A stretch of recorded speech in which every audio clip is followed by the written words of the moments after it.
তুই বইয়া কি রস কি ভাবতাছ? আরে কইস না, আর একটা জিনিস ভাবতাছি বুঝছস। আচ্ছা তুই আইসস যে তুই বক, তোর লাগে একটা আলাপ করি। আচ্ছা কি করবে ক? আচ্ছা মনোহর আমি যখন রাস্তাতে বাইরে যাইবার সময় 10 লাখ টাকার একটা বান্ডিল হয়ে লাই, তাহলে কি আরাম? আমার একটা ফোন মারবে। তোরে ফোন মারলে পরে তুই রাইতে লালাতে পারবি? তাও তো কথা। আচ্ছা তুই চাল গেলে ভাড়া লাগে কত? বৃষ্টিয়া তো 20 টাকার ভাড়া বড় 1000 পাঠাই দেব, 1000 তো দেবি গা। এত রাইতে গাড়ি ব্যায়াম কই? 1000 দিলে বড় গাড়ি দেখতো না বড়া। মনে কর 10 লাখ টাকা দিফাই হারাই, বিশাল বাজার তুই দেবি গা ফোন মারা। ঠিক আছে, তোর চুলো তো বাড়া বড় হয়ে গেছে, আমার চুলো বড় হয়ে গেছে। এই যে চুলের মধ্যে দুজনে চুল ঢাকাই দিয়া বালা প্যান্ট শার্ট তারপর তোর কিনা আর বাসা দিতাম না বুঝছ। হেবে হোটেল দেখাই একেবারে বসুন্ধরা যায় আমগা। একটা আইফোন কিনাম আর একটা 2 লাখ টাকা একটা জিক্সার ফোনটা কিনলাম। আমি তো ফোনের চালাই হয় না।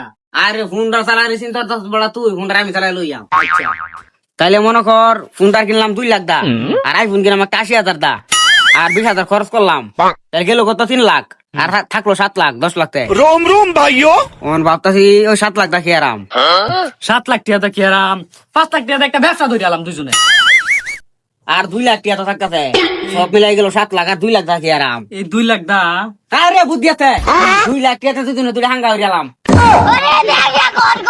আচ্ছা এতক্ষণ পর লাভ তো করলাম, টিয়া আমরা 10 লাখ পাই, আমি রাস্তার মধ্যে যদি ভাই আলাইতে তো সব কিনে খেলাম, তখন আমি বাসার দিলাম বাড়া নাকি 20-20 টাকা দিই। আমার 20 টাকা খাইবার বন্দি না, 10 লাখ টাকা তোটা তুই খা। no no no no